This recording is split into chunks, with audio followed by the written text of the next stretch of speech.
සුබ දවසක් හැමෝටම.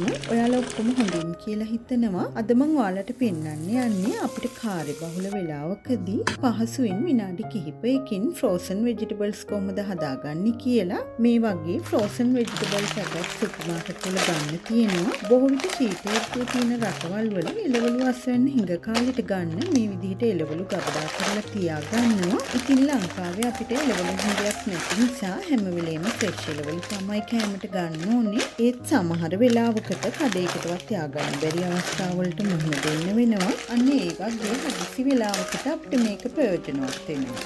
මම මේකට වැඩි දෙයක් පාවිච්චි කරන්නේ නැහැ. ඔලිව් ඔයිල් ටිකක් දාලා ටෙම්පරාදු කරගන්න යන්නේ.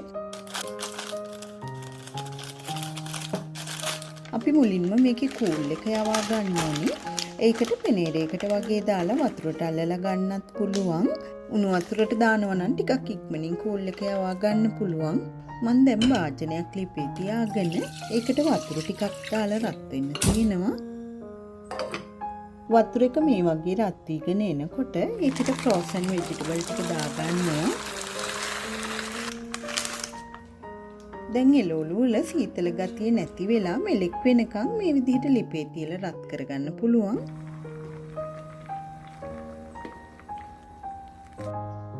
මම දැන් ලිපෙන් ඉවත් කරගන්නවා. දැන් මේ විදිහට පෙනේරයකින් වතුර ටික ඔක්කොම පෙරා ගන්න ඕනේ. මේක පොඩි දරුවන්ට උනත් දෙන්න පුළුවන්. එළවලු වලට අමතරව corn green peas වගේ ඇට වර්ගත් තියෙනවා. දැන් එළවලු ටික තැම්බිලා තියෙන නිසා අපිට කැමති විදිහකට හදාගන්න පුළුවන්. ලුණු ගම්මිරිස් ටිකක් දාලා මේ විදිහටම කැමට ගන්නත් පුළුවන්. බටර් ටිකක් මිශ්‍ර කරලා ගන්නත් පුළුවන්. එහෙම නැත්නම් කරි එකක් හැටියට හෝ ටෙම්පරාදුවක් හැටියට උනත් හදාගන්න පුළුවන්. මං කරන්නේ මේ විදිහට පෑන් එකකට ඔලිව් ඔයිල් ටිකක් දාගෙන ඔලිව් ඔයිල් නැත්නම් ඔයාලට බටර් ටිකක් උනත් ගන්න පුළුවන්. දැන් මේ වගේ අනියන් රින්ග්ස් ටිකක් දාගන්නවා. ඔලිව් තෙල් වැඩි රත් කරන්නේ නැහැ. දැන් එළවලු ටික දාගන්නවා.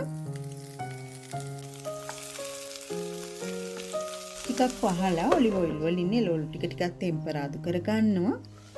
දැන් මේක වැඩි වෙලා ලිපේ තියන්න ඕනේ නැහැ. මම ලිප ඔෆ් කරගත්තා. දැන් අපි මේකට ලුණු කුඩු ටිකකුත් දාගමු. ගම්මිරිස් ටිකක්. මම paprika powder ටිකකුත් එකතු කරනවා. දැන් මේක මිශ්‍ර කරගමු. මේ විදිහට ටිකක් ටෙම්පරාදු කරලා ගත්තාම රසයි. ඉතින් අපිට ගමනක් ගිහින් ආපු වෙලාවකට උනත් කෑම පිස ගන්න ප්‍රමාද වුණොත් මේ වගේ frozen vegetable ටිකක් හදිසියට හදා ගන්න පුළුවන්. පාන් පෙත්තක් එක්ක උනත් කෑමට ගන්න පුළුවන්. ඩයට් කරන කෙනෙකුට උනත් හොඳයි. තෙල් අඩුවෙන් දාලා හදාගත්තොත් එළවලු විතරක් රෑ කෑමට ගන්න පුළුවන්. මේ විදිහට දුන්නාම පොඩි දරුවෝ උනත් ආසාවෙන් කනවා. රෑට නම් අපි වැඩිපුර ආහාර ගන්නේ නැති නිසා මේ වගේ එළවලු ටිකක් එක්ක පාන් පෙත්තක් ටෝස්ට් කරගත්තා නම් ඇති. ඉතින් මේක ඔයාලටත් ප්‍රයෝජනවත් වේවි කියලා හිතනවා. එහෙනම් මං ගිහින් එන්නම්.